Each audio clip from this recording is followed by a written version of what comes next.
የጋራ ታሪክ አለን። እስልምና የጋራ ነው፣ ክርስትና የጋራ ነው። ሶማሌ ሪፐብሊክ፣ ጅቡቲ ሪፐብሊክ፣ ኤርትራ ሪፐብሊክ፣ ኢትዮጵያ ሪፐብሊክ እነዚህን እኮ አንድ አድርጎ ነው የገዛ። ምን ታላቅ የታሪክ ምሁር ናቸው። ታሪክን ከጥግ እስከ ጥጉ በሚዛናዊነት በመጻፍ ይታወቃሉ። ታላቁ የታሪክ ምሁር ፕሮፌሰር ላጲሶ ጌዴሌቦ በብዙዎች የተወደዱት በብዙዎች ዘንድ የሚከበሩት እኚህ ታላቅ ምሁር ዛሬ ከዚህ ዓለም በሞት ተለይተዋል። ከሀገሪቱ ታላቁ ባለስልጣን ከዶክተር አብይ አህመድ ጀምሮ ብዙዎች ሀዘናቸውን እየገለጹላቸው ነው። በእስላም ክርስቲያኑ የተወደዱ በጉራጌዎች ዘንድ ልዩ ቦታ ያላቸው ለኢትዮጵያ ትልቅ አስተዋጽኦን ማድረግ የቻሉት እኚህ ትልቅ የታሪክ ምሁር ዛሬ አርፈዋል። የታሪክ መንገዳቸውን እንመለከታለን። በፕሮፌሰርነት የስራ አገልግሎታቸው፣ በታሪክ ተመራማሪነታቸው ለኢትዮጵያ የሰጡትን ጉዳዮች እንፈትሻለን። የቤተሰብ ጉዳይንም እንጠቃቅስላቸዋለን። የእኚህ ታላቅ ምሁር ህልፈት ብዙዎችን አስደንግጧል፣ ብዙዎችንም አስቆጭቷል። ማን ምን አለ የሚለውንም ትሰሙታላችሁ። ለእኚህ ሰው ዘላለማዊ ረፍትን እየተመኘን ለቤተሰቦቻቸው መጽናናትን እየወደድን ወደ ታሪካቸው እናልፋለን። እኚህ ጎምቱ የታሪክ ሰው የህይወት ዳናቸው ምን ይመስላል የሚለውን እንንገራችሁ። የኢትዮጵያ የታሪክ አባት የመባልን እድል አግኝተዋል። አንጋፋ የታሪክ ምሁርና ተመራማሪ ነበሩ። ሙሉ ስማቸው ፕሮፌሰር ላጲሶ ጌዴሌቦ ይባላሉ።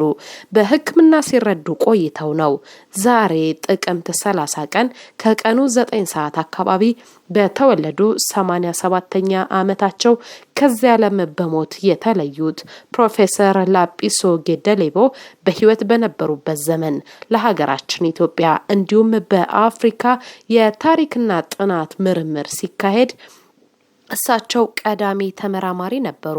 በዚህ ረገድም የተለያየ ታሪክ መጽሐፎችን ጽፈው አሳትመዋል። በዘርፉ አንቱታንም ማግኘት ችለዋል። እኚህ ምሁር መታወቂያቸው ልዩ ስብዕናቸው ኢትዮጵያዊነትን፣ የጋራ እሴትን፣ ባህል፣ ቋንቋና ህዝቦችን ያስተሳሰረ ያጎለበተ ታሪክ በመጻፋቸው ነው። ሀቃቋን ይጽፋሉ ይባልላቸዋል። የሀገራችን ህዝቦች ታሪክ ጎልቶ እንዲታወቅ ጉልህ አስተዋጽኦ ያበረከቱ ሀገር ወዳድ ተመራማሪ ጉምቱ ምሁር ነበሩ። የአስክሬን ሽኝታቸው የቀብር ስነ ስርዓታቸው የፊታችን ማክሰኞ ህዳር 2 ቀን ይፈጸማል ተብሏል። ዝርዝር መረጃውን እየወጣ ነው። እሱን እየተከታተል እንነግራቸዋለን። የህልፈተ ዜናቸው ከተሰማ በኋላ ብዙዎች ሀዘናቸውን እየገለጹ ይገኛሉ። የኢትዮጵያ ጠቅላይ ሚኒስትር ዶክተር አብይ አህመድ በቀዳሚነት የሀዘን መግለጫቸውን ካጋሩ ሰዎች መካከል አንዱ ናቸው። አንጋፋው የታሪክ ምሁር ይላሉ አብይ። አንጋፋው የታሪክ ምሁር ፕሮፌሰር ላጲሶ ጌዴሌቦ በሕክምና ሲረዱ ቆይተው ዛሬ ማረፋቸውን በታላቅ ሀዘን ሰማው። ነፍሳቸውን በአጸደ ገነት እንዲያኖርልንና ለወዳጅ ዘመዶቻቸው መጽናናት እንዲሆንላቸው እመኛለሁ ሲሉ በአጭሩ ጽሑፋቸው ከትበዋል። እኚህ የታሪክ ተመራማሪ ብዙዎች የሚመሰክሩላቸው ከብዙዎች ቀልብና ልብ የተወደዱ የጽሑፍ ስራዎችን ማበርከት ችለዋል። ለህትመት ብርሃን ያገኙት ጥቂቶቹ ናቸው። በ87 ዓመት ዕድሜያቸው ከዚህ ዓለም በሞት የተለዩት እኚህ ሰው አጭር የጌዲዮ ህዝቦች ታሪክ የሚል መጽሐፍ አላቸው። የቀይ ባህርና የአባይ ሸለቆ ሚና በኢትዮጵያ ታሪክ ሌላኛው ጽሑፋቸው ነው። የምርትና የባህል ዘመቻ በከምባታና ሀዲያ አውራጃ ሶስተኛው አበርክቷቸው ነው። የአዲስ አበባ መዲና እድገትና በኢትዮጵያ ታሪክ ውስጥ ያለው ሚና ሌላኛው ነው።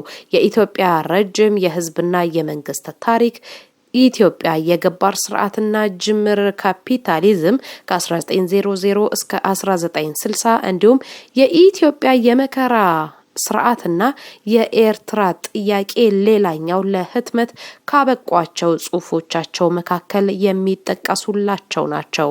እኚህ ሰው በእስላም ክርስቲያኑ ይወደዳሉ ብያቸዋለሁ። ተደብቀው የሚያዝኑላቸው ብዙዎች ናቸው። ይፋ ወጥተው ደግሞ ሀዘናቸውን የገለጹ ጥቂቶች ተገኝተዋል። ሙጂብ አሚኖ በፌስቡክ ገጹ ላይ ህልፈታቸውን ዜና ሲሰማ እንዲህ ያለ ተደብቀውና ተሰርዘው እንዲሁም ደብዝዘው የቆዩ የኢትዮጵያውያን ሙስሊሞችን ታሪክ ወደፊት በማምጣትና እውነተኛ ትርክቶችን በመግለጽ የሚታወቁት የታሪክ ተመራማሪው ላጲሶ ጌዴሌቦ ከዚህ ዓለም በሞት ተለይተዋል ይላል በጽሁፉ መግቢያ ላይ። በህልፈታቸው የተሰማውንም ሀዘንም ይቀጥላል። ላጲሶ ጌዴሌቦ ባደረባቸው የህመም ከዚህ ዓለም በሞት የመለየታቸው ጉዳይ እንደተሰማ ሀዘናቸውን ከተጋሩ መካከል ተስፋዬ በልጅጊ የተባለው ትልቅ የፖለቲካ ሰው ይታወሳል።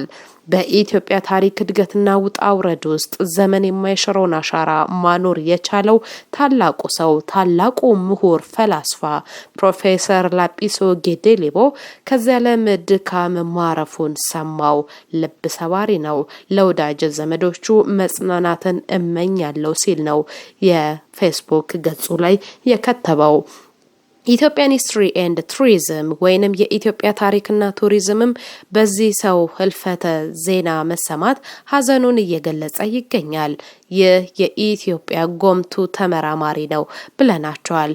በተለይም የተደበቁ ያልተነገረላቸውን የብሔር ብሔረሰቦችን ጥናት በማድረግ የሚታወቁ ሰው ናቸው። ፕሮፌሰር ላጲሶ ጌዴሌቦ በህይወት በነበሩበት ዘመን ለሀገራችን ኢትዮጵያ እንዲሁም በአፍሪካ ታሪክ ጥናት ላይ ትልቅ የሚባለውን አበርክቶ ተወጥተዋል። እኚህ ሰው በተለይ በጉራጌ አካባቢ የሚታወቅላቸውን አንቱታን ያተረፉባቸውንም የምርምር ስራዎችን ጭምር በማውጣት ይታወቃሉ። ጉራጌዎች ለሳቸው ትልቅ ፍቅር እንዳላቸውም ይመሰከርላቸዋል። ፕሮፌሰር ላጲሶ ጌዴሌቦ በጉራጌ አካባቢ ተገኝተው የጉራጌ የትመጣነት ላይ ውይይትና ክርክር ከተደረገ በኋላ ባወጡት የምርምርና የጥናት ጽሁፋቸው ላይ የአምደ ጽዮንን ጦር ከወጉት አያሌ ህዝቦች የደቡብ ህዝቦች መካከል አንዱ የጉራጌ ህዝብ ነው ሲሉ ይመሰክራሉ። የጉራጌን ህዝብ ጀግንነት፣ የጉራጌ ህዝብን ስራ ወዳድነት በታሪክ ምሳሌነት አሳይተው እጅግ ተወዳጅ የሆነውን የህትመት ስራቸውን እንሆ ብለዋል። የጉራጌ ህዝብ የአምደ ጽዮን ሰራዊት አካል ቢሆን ኖሮ አምደ ጽዮንን መልሶ አይወጋም ነበር ሲሉም ትልቁን የታሪክ ሰበዝ ይመዛሉ። ጉራጌዎች ከአምደ ጽዮን ጋር መዋጋታቸው በራሱ በአምደ ጽዮን ዜና መዋዕል ላይ ተገልጿል ሲሉ ነው የሚመሰክሩት። የጉራጌ ህዝብ በአምደ ጽዮን ዘመን ላይ ያመጣውን ትልቅ ለውጥም ይመሰክራሉ። እኚህ ሰው አሜሪካ ውስጥ የሚኖሩ እንግሊዛዊ ተመራማሪ ይመሰክሩላቸዋል ስለ ፕሮፌሰር ጌዴሌቦ። ስለ ፕሮፌሰር ጌዴሌቦ የሚመሰክሩት ማርቲን በርንሌይ የተባሉ ታላቅ ምሁር ናቸው። የሴም ቋንቋ ምንጭ ጉራግኛ እንጂ ከዚህ ቀደም ይታመን እንደነበረው ሰሜን ኢትዮጵያ አይደለም። ግዕዝ የጉራግኛ ቋንቋ የልጅ ልጅ ነው እንጂ ከዚህ በፊት ሲታመን እንደኖረው የሴም ቋንቋ አባት ግዕዝ አይደለም ሲሉ ይከራከራሉ። የጌዴሌቦን ሀሳብ ተንተርሰው በዚህም ምሁራዊ ሀሳብ መሰረት ቋንቋውም ሆነ ማህበረሰቡ ከፈለሰፈው አስቀድሞ ከነበረው የማህበረሰብ አኗኗር ጋር የሚሄድ ነው ሲሉም ነው የሚያጣቅሱት። የጉራጌ የኑሮ ስርዓትና የሃይማኖታቸውን ጉዳይ ስንመለከት ጉራጌ ከሰሜን ኤርትራ የመጣ ነው የሚለውን አፈ ታሪክ መቀበል ያዳግታል ብለው በታሪክ ያጣቅሱታል። በጉራጌ ህብረተሰብ ዘንድ አምልኮታዊ እምነት ለአያሌ ዘመናት ሰፍኖ የቆየ ነው። ጉራጌዎች ወደ ደቡብ ፈለሱ በተባለ ዘመን ሰሜኑ የኢትዮጵያ ክፍል ጠንካራ ክርስቲያን ነበረ ሲሉ ስለ ጉራጌዎች በሰጡት ታሪካዊና ምርምራዊ ስራዎቻቸው ላይ ይጠቃቀሳሉ። ፕሮፌሰር ላጲሶ ጌዴሌቦ በተለይ በእስልምና ሃይማኖት ላይ በሰሩት ሰፋ ያለ ትንታኔና ጥልቅ ምሁራዊ አተያይም ሲወደስላቸው ይኖራል።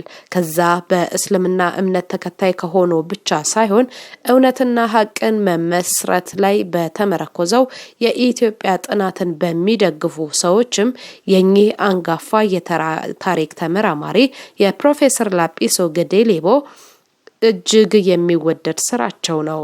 እሳቸውን እንዲነደነቁ የሚያደርጋቸው ፕሮፌሰር ላጲሶ ጌዴሌቦ በእምነታቸው ክርስቲያን መሆናቸው ነው። ክርስቲያን ሆነው ለሃይማኖታቸው ሳይወግኑ ለሀቅ የቆሙ እውነተኛ ሰው ናቸው ይላሉ። ለዚህ ደግሞ ስለ ኢማሙ አህመድ ያነሱትን የታሪክ ማሳያ ነው የሚጠቅሱት። በሸምብራ ኩሬው ጦርነት የክርስቲያኑ መሪ አጼ ልብነ ድንግል ከመላው ሀገሪቱ 216,000 ኃይል አሰባስቦ መምጣቱን፣ ኢማሙ ደግሞ ይዞ የተሰለፈው ጦር 12,500 መሆኑን በታሪክ መጽሐፋቸው ላይ ያስረዳሉ። የኢማሙ ሰራዊት 5 ሰዓት የፈጀ ጦርነት አደረገ። የአጼ ነብለ ድንግልን ጦር መቶ ማሸነፍ ሆነለት።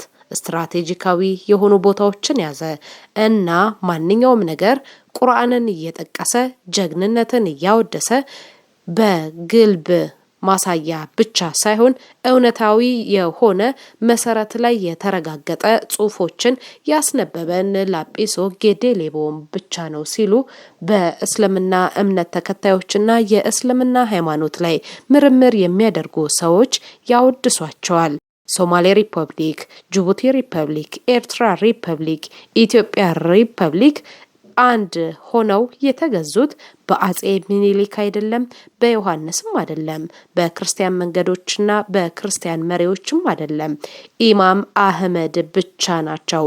ይህንን የመሰከሩት ደግሞ ፕሮፌሰር ላጲሶ ጌዴሌቦ ናቸው ሲሉ በህይወት በነበሩበት ዘመንም ይሁን አሁን ከደቂቃዎች በፊት ህልፈተ ዜናቸው መሰማቱን ተከትሎ መረጃዎች እየተጋሩ ነው። ከሀገሪቱ ትልቁ ባለስልጣን ከጠቅላይ ሚኒስትር ዶክተር አብይ ጀምሮ ሌሎችም ሀዘናቸውን እየተጋሩ ነው። ለቤተሰቦቻቸውም መጽናናትን እየተመኙ ነው። እውነት ነው። ላጲሶ ጌዴሌቦ የታሪክ ተመራማሪ፣ ጸሐፊ፣ ምሁር ናቸው። ከ9 በላይ የታሪክ መጽሐፍትን አሳትመዋል። ስማቸው ከመቃብር በላይ ነው። የአቀባበር ሁኔታውንና የት እንደሚቀበሩ ለሽኝት የት መሄድ እንዳለባችሁ ዝርዝር መረጃዎችን ይዘን እንመለሳለን። አሁን አበቃን። መልካም ጊዜ።